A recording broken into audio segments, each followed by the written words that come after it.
آج کی ویڈیو میں ہم تفصیل سے بات کریں گے کہ رمضان میں صحت مند کیسے رہیں، سحری اور افطاری میں کیا کھائیں، کن چیزوں سے پرہیز کریں، پانی کتنی مقدار میں پینا چاہیے، شوگر اور بلڈ پریشر کے مریض کیا احتیاط کریں، ورزش کیسے کریں اور عام غلطیاں جو ہم رمضان میں کرتے ہیں۔ جب ہم روزہ رکھتے ہیں تو تقریباً 12 سے 16 گھنٹے تک کچھ نہیں کھاتے پیتے۔ اس دوران جسم توانائی کے لیے گلوکوز استعمال کرتا ہے، پھر چربی کو جلانا شروع کرتا ہے، معدہ آرام کی حالت میں آ جاتا ہے، جسم ڈی ٹاکس ہوتا ہے۔ اگر صحیح طریقے سے روزہ رکھا جائے تو وزن کم ہو سکتا ہے، کولیسٹرول بہتر ہو سکتا ہے، شوگر کنٹرول ہو سکتی ہے، ہاضمہ بہتر ہوتا ہے۔ لیکن اگر غلط کھائیں تو وزن بڑھ سکتا ہے، معدے کی تذابیت ہو سکتی ہے، کمزوری ہو سکتی ہے اور ڈی ہائیڈریشن ہو سکتی ہے۔ سحری میں کیا کھائیں؟ سحری سب سے اہم کھانا ہے۔ سحری چھوڑنا بہت بڑی غلطی ہے۔ سحری میں یہ چیزیں شامل کریں: پروٹین والی غذائیں جن میں انڈا، دال، دہی، دودھ، چکن وغیرہ، یہ دیر تک پیٹ بھرا رکھتی ہیں۔ نمبر 2، فائبر والی غذائیں جیسے کہ دلیا، براؤن بریڈ، سبزیاں، پھل وغیرہ، یہ قبض اور کمزوری سے بچاتی ہیں۔ نمبر 3، پانی۔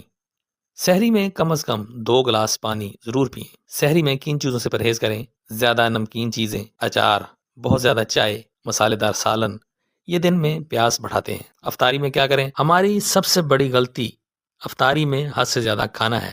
افطاری کا صحیح طریقہ: کھجوریں 1 سے 2 عدد، 1 گلاس پانی، ہلکا سا فروٹ چاٹ، کچھ دیر بعد کھانا۔ افطاری میں یہ غلطیاں نہ کریں جیسے کہ زیادہ پکوڑے سموسے کھانا، کولڈ ڈرنکس، بہت زیادہ چینی والی چیزیں کھانا، یہ معدے پر بوجھ ڈالتے ہیں اور وزن بڑھاتے ہیں۔ رمضان میں پانی کتنی مقدار میں پینا چاہیے؟ افطار سے سحری تک کم از کم 8 سے 10 گلاس پانی پئیں۔ لوگ سمجھتے ہیں کہ رمضان میں ورزش نہیں کرنی چاہیے، لیکن ہلکی ورزش بہت ضروری ہے۔ بہتر وقت: افطار کے بعد 1 گھنٹہ یا افطار سے پہلے ہلکی واک۔ ورزش کی اقسام: واک، ہلکی اسٹریچنگ، یوگا۔ زیادہ سخت ورزش سے بچیں۔ شوگر اور بلڈ پریشر کے مریض کیا کریں؟ شوگر کے مریض ڈاکٹر سے مشورہ ضرور کریں، میٹھا کم کریں، شوگر لیول چیک کرتے رہیں۔ بلڈ پریشر کے مریض نمک کم کریں، پانی مناسب مقدار میں پئیں، دوائی وقت پر لیں۔ نیند کا خیال رکھیں۔ رمضان میں نیند کا شیڈول خراب ہو جاتا ہے۔ کم از کم 6 سے 7 گھنٹے نیند پوری کریں۔ نیند پوری نہ ہو تو کمزوری اور چڑچڑاپن ہوتا ہے۔ عام غلطیاں جو ہم رمضان میں کرتے ہیں جیسا کہ سحری نہ کرنا، افطاری میں حد سے زیادہ کھانا، پانی کم پینا، سارا دن سونا، صرف تلی ہوئی چیزیں کھانا۔ اگر آپ ان غلطیوں سے بچ جائیں تو رمضان صحت مند گزر سکتا ہے۔